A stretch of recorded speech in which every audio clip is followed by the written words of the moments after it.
তোমাদের সামনে আজকে তুলে ধরলাম গণেশ পুজোর কিছু মুহূর্ত। গণেশের প্রিয় যে লাড্ডু, সেই দরবেশের লাড্ডু বানিয়ে নিয়েছিলাম, সঙ্গে নারকেল নাড়ুও বানিয়েছিলাম তালের মালপোয়া আর মাওয়া মোদক।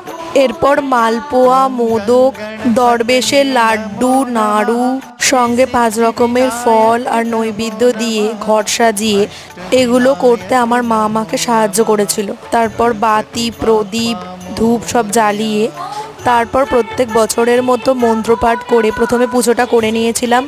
তারপর ঠাকুরকে ফুল দিয়ে স্টার্ট করেছিলাম আরতি করা। আরতি হয়ে যাওয়ার পরে গণেশকে ভোগ নিবেদন করেছিলাম। প্রথমে ভোগ দিয়েছিলাম লুচি, বেগুন ভাজা, খেজুর, মোদক আর দরবেশের লাড্ডু। তারপর দিয়েছিলাম ঘি ভাত সঙ্গে আলুর দম।